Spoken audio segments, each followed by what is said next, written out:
Olá, tudo bem? Bem-vindo a mais um vídeo aqui do canal Viver de Renda. Em primeiro lugar, quero lembrar que nós já ultrapassamos 3.000 vídeos publicados desde a criação do canal em meados de 2020, julho de 2020. Então, de lá para cá, 3.000 vídeos já publicados.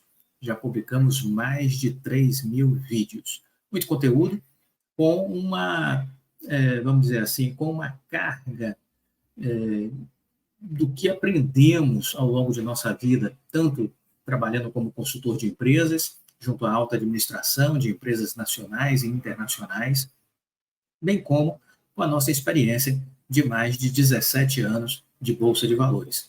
Então, aqui traz muito do conteúdo relacionado a coisas que nós aprendemos, erros, acertos, e a gente procura disponibilizar este conteúdo com um único intuito, um único propósito: compartilhar experiências, lições de vida adquiridas, para que isso possa, talvez, ter alguma utilidade para você que nos assiste. Então, esse é o nosso compromisso, e muito obrigado a todos que nos acompanham aqui nessa jornada, já com mais de 3.000 vídeos publicados.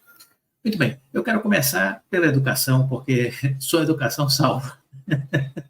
O conhecimento liberta, eu costumo dizer, e a ignorância aprisiona.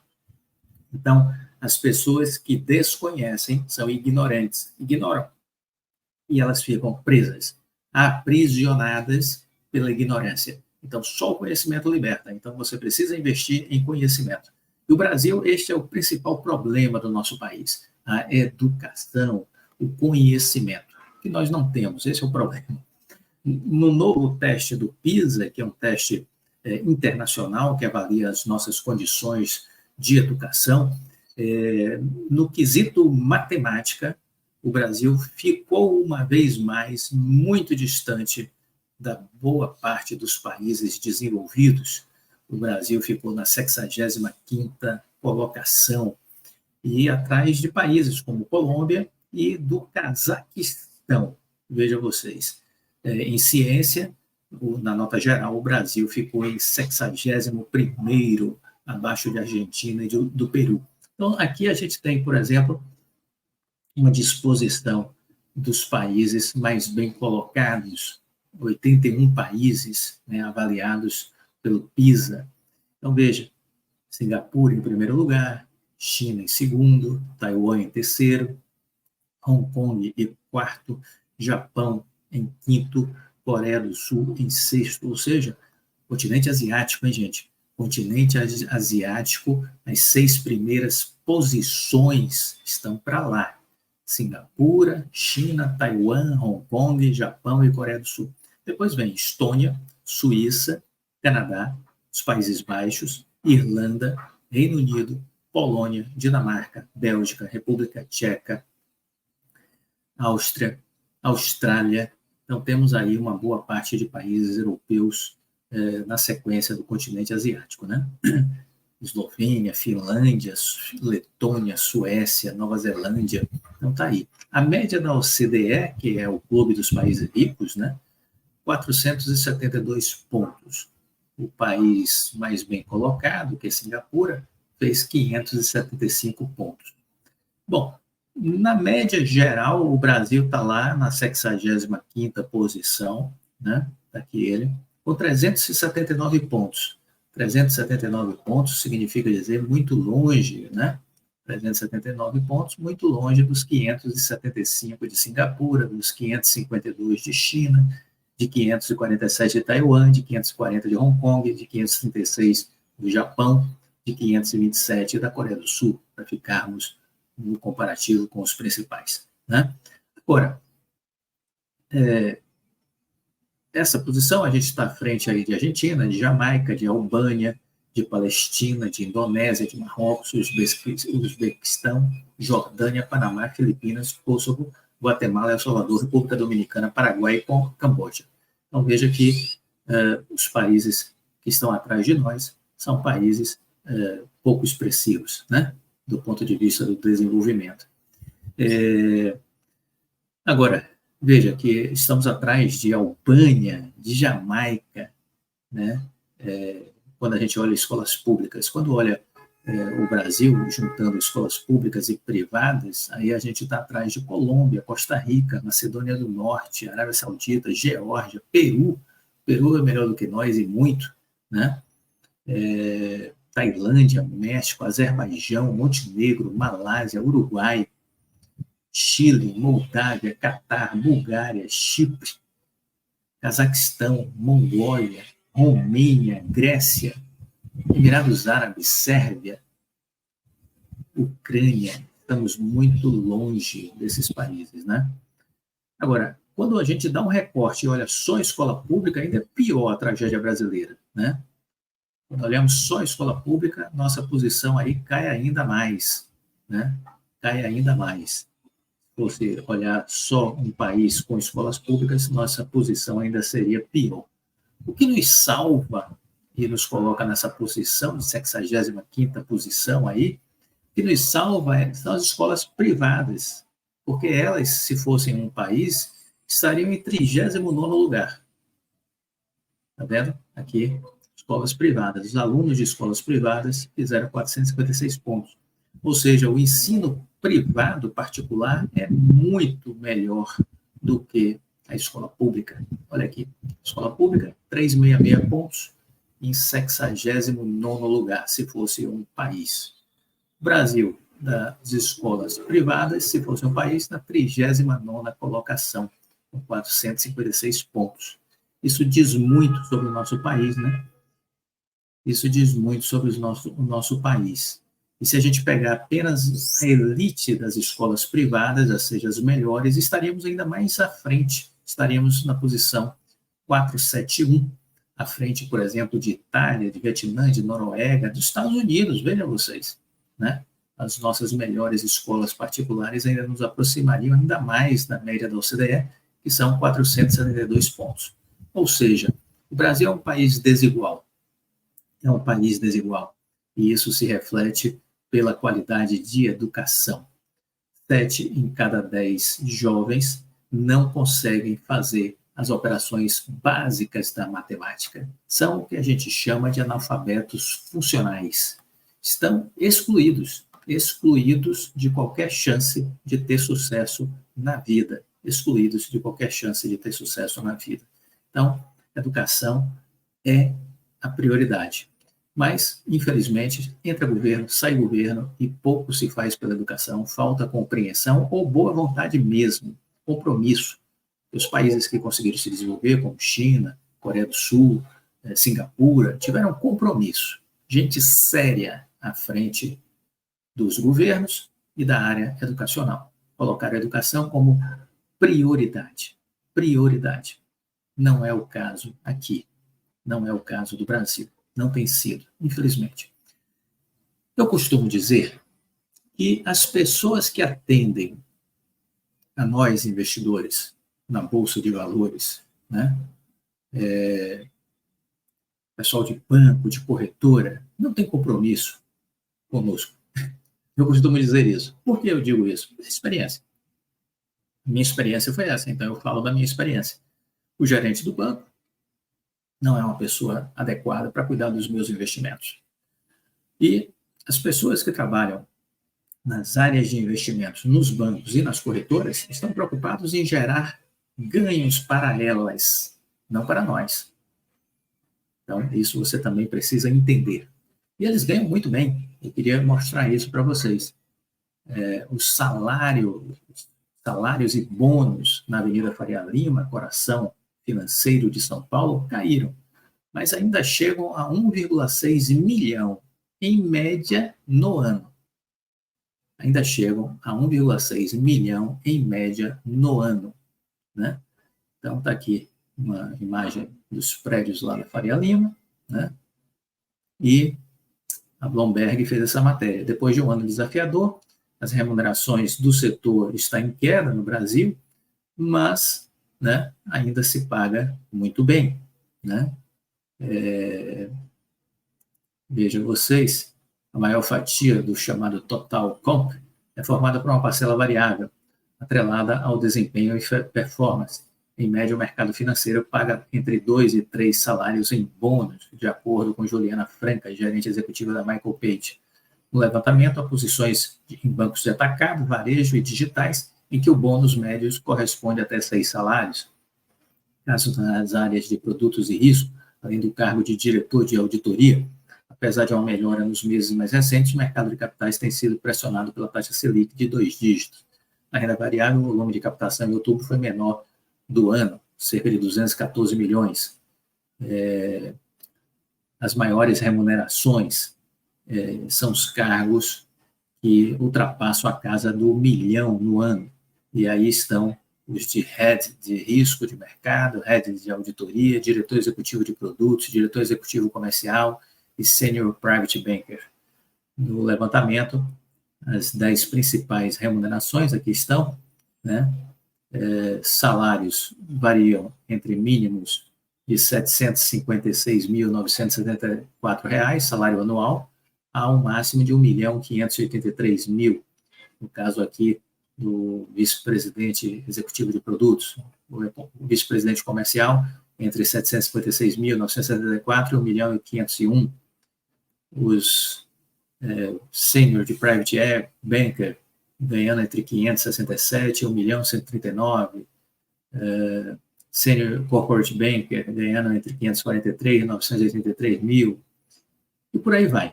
Então está aqui a tabelinha com as remunerações. E é o que eu digo, essas pessoas estão preocupadas em gerar lucro para os bancos, lucro para as corretoras e para poder ganhar, então, essas belíssimas remunerações quando já somamos aí as remunerações variáveis, os bônus, né, em função dos seus resultados. Por isso que eu digo, o compromisso deles é com eles, com as instituições que eles trabalham e com estes ganhos maravilhosos, né? Você não gostaria de ganhar 1,5 milhão em 12 meses no seu trabalho? Ganhar 1 milhão em 12 meses no seu trabalho? Então, quem não gostaria, não é? Pois é. Então, eles estão focados nisso, em fazer dinheiro para os bancos, corretoras e para eles próprios. Lembre-se disso. Lembre-se disso. Nunca se esqueça.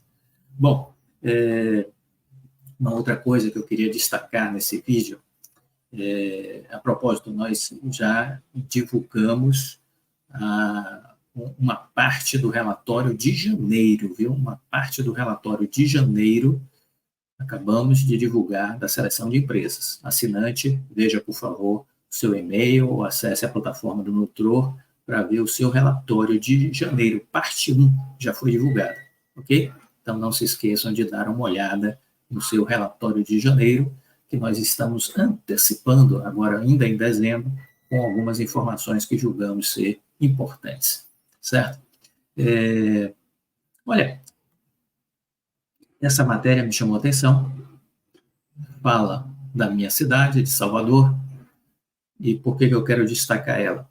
Porque 2024 tende a ser um ano bom para a construção civil. Então, essa é uma tendência que eu queria deixar aqui compartilhado com vocês.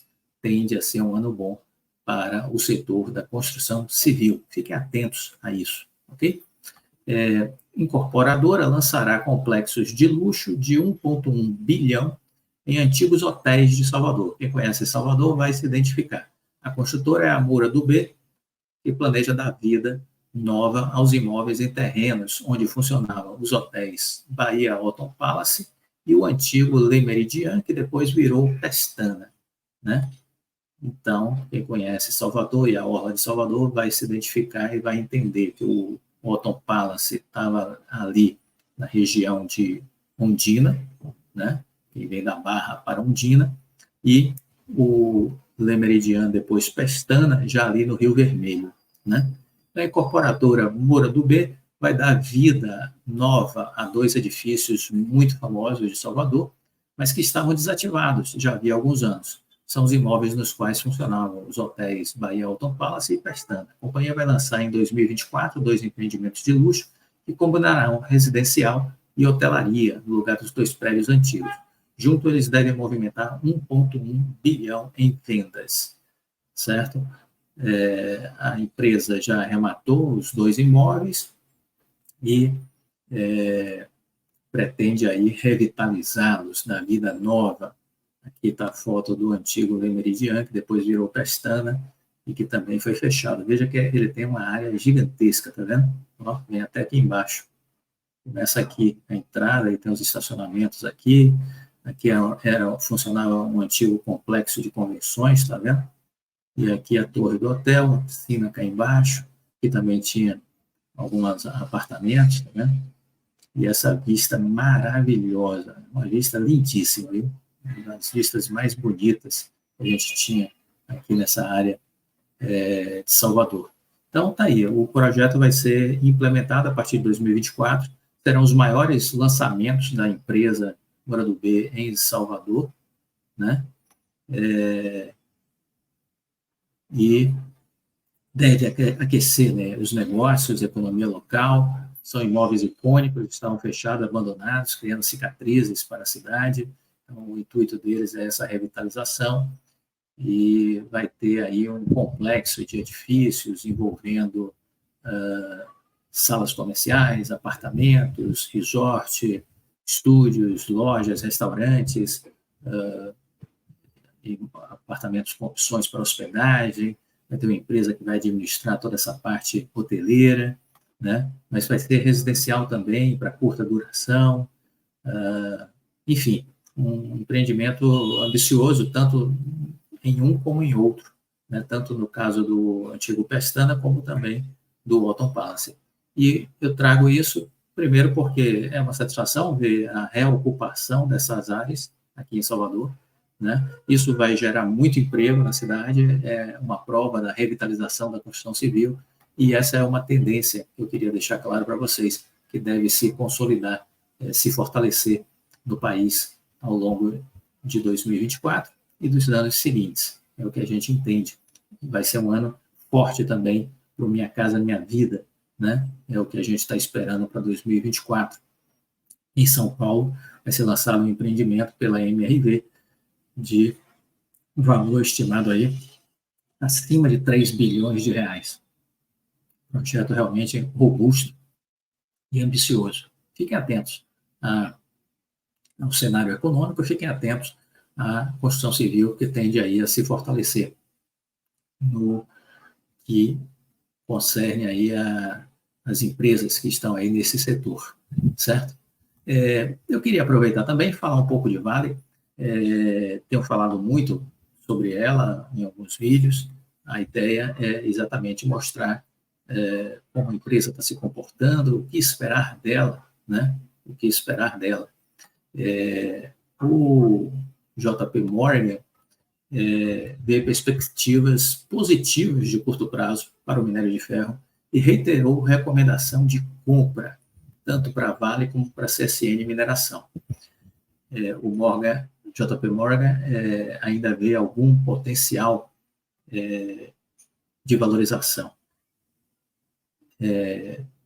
E aí, eles disseram assim, perdão, não é o Morgan Stanley, tá? Morgan Stanley. O banco Morgan Stanley de investimentos nos Estados Unidos. Então, eles estão dizendo que estão recomendando compra para os papéis lá nos Estados Unidos, né? Com preço-alvo aí de $18. Se a gente tentar arredondar aqui a R$5, daria R$90 para a ação, né? Da Vale, o Morgan Stanley, né? Perdão, eu falei JP Morgan, Morgan Stanley. Então, eles destacam, né, que estão vendo com otimismo. Isso tem um olhar também mais positivo da recuperação econômica chinesa, né? Tivemos aí um rally já de minério de ferro, a China tentando dar uma segurada, mas isso segue também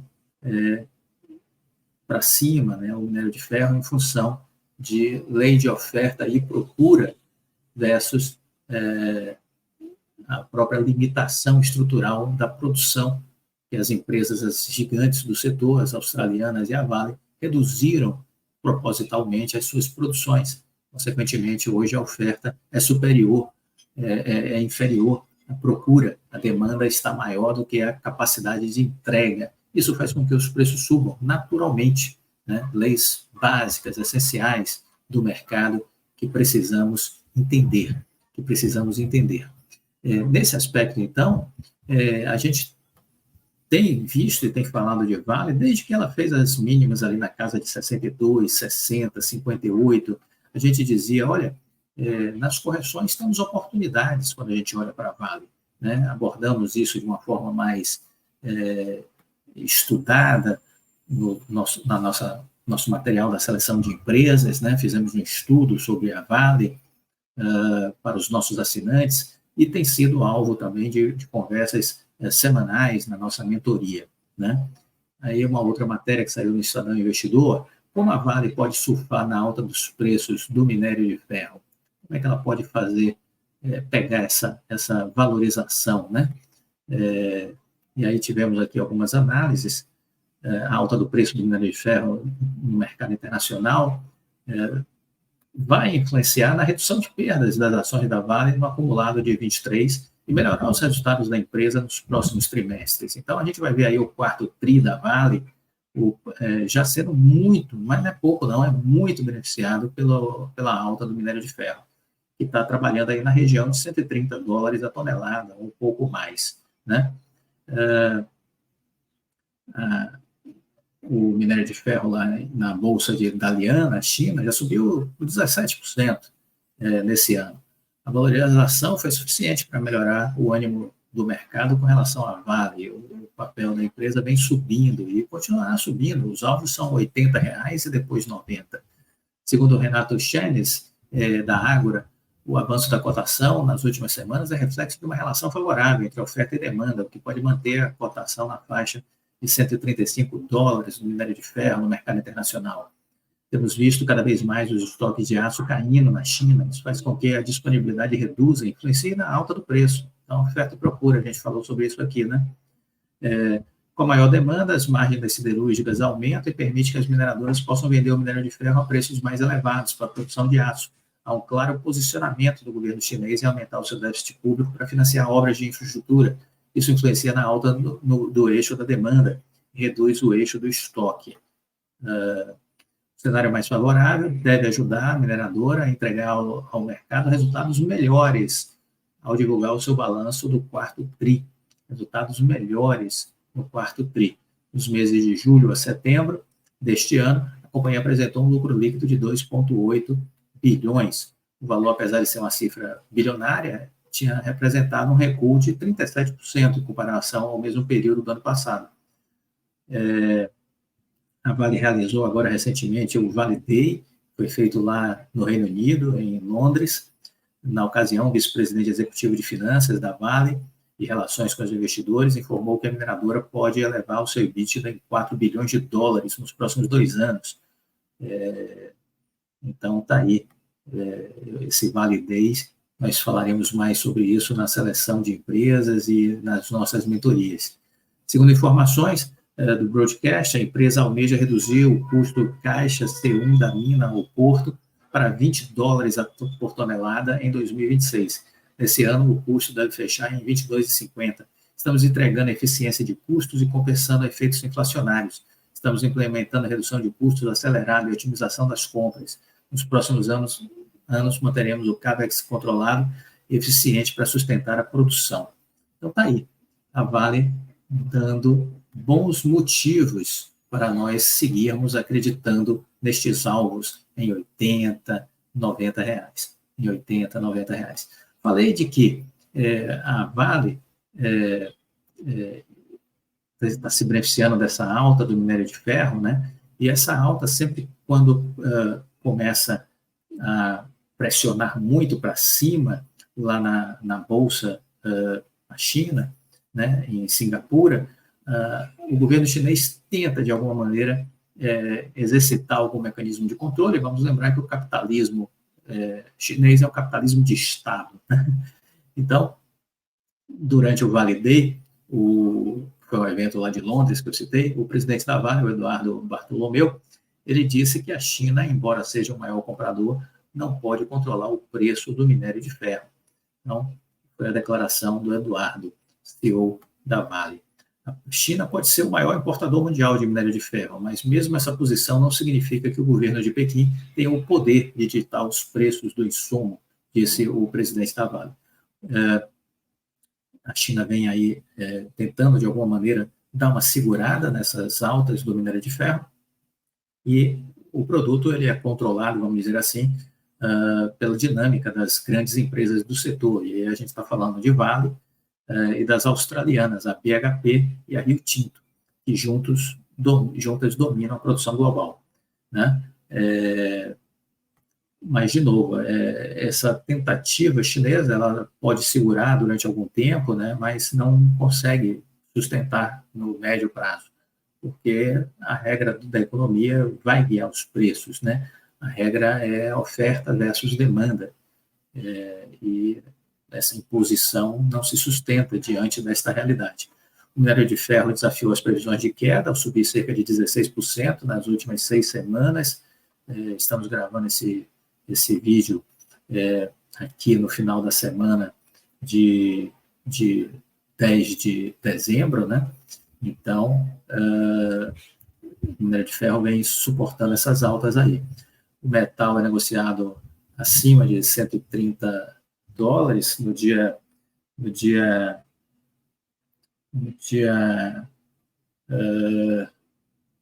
7 de dezembro, por exemplo, estava em $134 a tonelada. No dia 7 de dezembro estava $134. A China, que produz mais da metade do aço mundial, vem, vamos dizer assim, interagindo com essas questões por conta do custo, né, essa alta, e para a própria Vale isso é muito importante, mas esse caminho tende a ser de alta. O minério de ferro está em tendência de alta. O Goldman Sachs, o Bank of America estimam que o minério de ferro no primeiro TRI de 2024 possa, quem sabe, até chegar às suas máximas em $150 a tonelada. Então, fiquemos de olho, fiquemos atentos ao comportamento do minério de ferro, fiquemos atentos à Vale. Correções são oportunidades, é o nosso entendimento, e não se esqueçam de que a Vale tem um novo negócio, que é a Vale Metais Básicos, que ainda não está devidamente refletido do ponto de vista de valoração das ações da Vale, né? Então, a Vale Metais Básicos é uma empresa que torna-se independente da Vale, mas que está dentro do controle da Vale, né? Então, ela vai gerar ganhos para a Vale enquanto holding, né? Vamos dizer assim. Então, é importante entender isso. A Vale Metais Básicos fez um acordo aí, tem um sócio, que é a estatal da Arábia Saudita, né, um fundo de investimentos, eles ficaram com 10% da empresa, e a concentração disso aí na questão da produção de matéria-prima para as baterias e dos carros elétricos, né? Então, está aí, esse o foco. Estude as empresas. Fizemos um estudo bem profundo, né? Recentemente, na seleção de empresas sobre a Vale, e a minha recomendação é essa: estude as empresas. Você, para investir, precisa de estudo, precisa de conhecimento. O conhecimento liberta, lembra disso? O conhecimento liberta.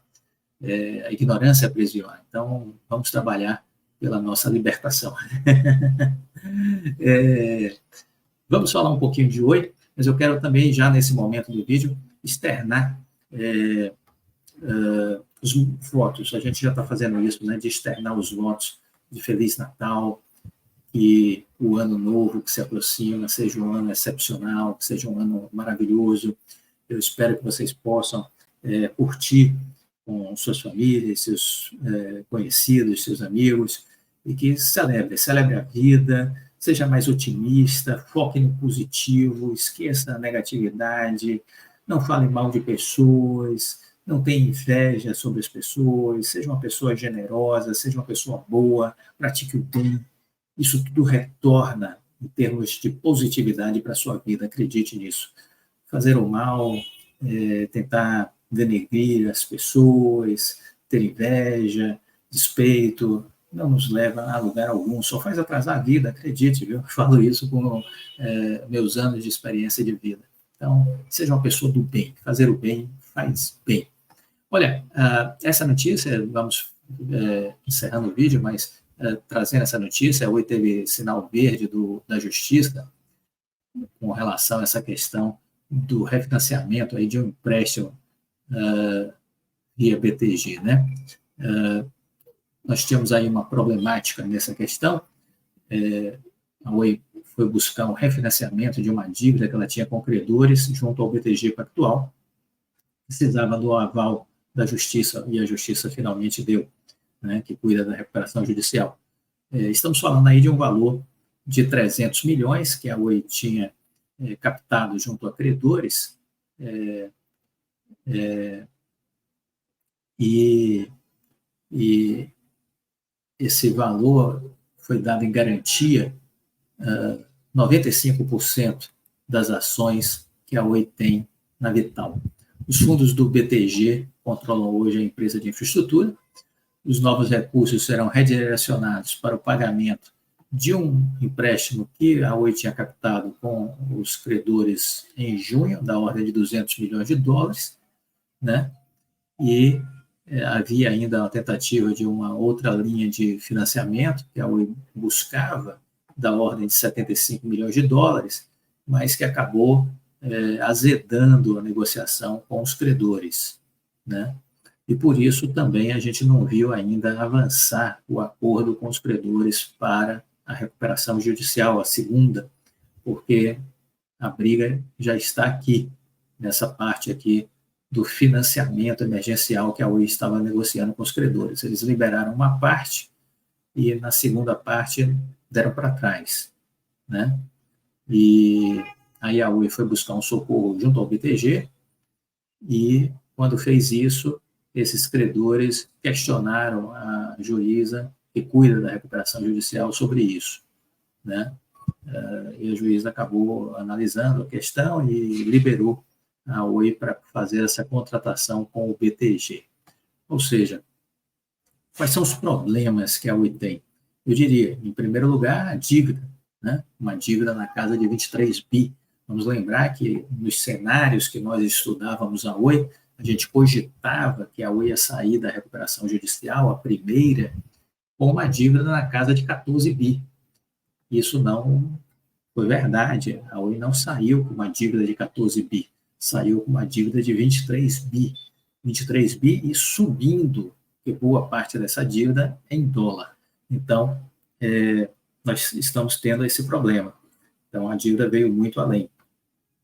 Temos o problema da arbitragem versus tentativa de acordo com a Anatel. Isso parece cada vez menos provável, o acordo, e temos que aguardar para ver o que vai ser a arbitragem. Mas o tempo trabalha contra a Oi, esse é o problema. O tempo trabalha contra a Oi. É uma corrida contra o tempo, e a Oi está perdendo essa corrida, está muito distante da linha de chegada. A dívida é pesada e problemas de caixa. A Oi tem problemas de caixa. Essa é a questão. A Oi tem problemas de caixa. Isso gera asfixia, isso gera falta de oxigênio. E a empresa, cada mês que passa, se compromete do ponto de vista de sua saúde. Se torna cada vez mais limitada as suas condições. Por isso, os concorrentes estão abrindo vantagem. E por isso, a Oi cogita vender a Oi Fibra, coisa que não era cogitada tempos atrás, né? Não era cogitada, e hoje já se cogita. E se a Oi vender a Oi Fibra, inclusive vendendo ela de forma fatiada, como já foi admitido pelo próprio presidente da empresa, o que restará para a Oi no final dessa história? Poderá ficar sem a Vital e sem a Oi Fibra. Olha, o último a sair, apaga a luz, por favor. É isso. O último a sair, apaga a luz. É dessa forma que a gente está analisando a atual conjuntura da empresa, fruto das escolhas, das decisões desta gestão da Oi, liderada pelo Rodrigo Abreu, né?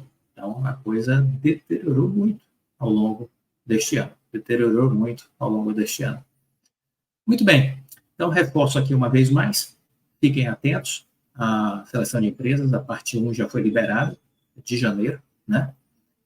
Você que não é assinante, esteja atento. para fazer a assinatura da seleção de empresas. É uma ótima oportunidade para quem não fez a assinatura até agora, começar 2024 com uma perspectiva diferente. Seja nosso assinante, que você vai descobrir que vale muito a pena, certo? Assine a seleção de empresas, isso vai fazer diferença. E se você quiser ter um contato mais direto comigo, venha fazer parte do nosso programa de mentoria. É uma outra possibilidade que você tem de caminhar o ano de 2024 ao nosso lado. Um programa de 6 meses ou de 12 meses, né? E aí a gente tem uma reunião por semana, reunião de 35 minutos, 40 minutos, e a gente vai falar sobre a conjuntura internacional, a conjuntura local, tendências, fluxos, indicadores, estratégias, ponto de entrada, ponto de saída. Vamos falar sobre o meu portfólio, vamos falar sobre empresas que eu estou estudando, vamos falar sobre o seu portfólio, vamos avaliar tudo isso e planejar um 2024 melhor. Tenho certeza que vai fazer sentido para você. Como já disse em algumas vezes, a gente aprende muito mais com a experiência dos outros e é menos custoso para nós, né, aprender com a experiência dos outros. Gostou do vídeo? Fica com Deus. Deixa o like. Feliz Natal. Um feliz Ano Novo. Tchau.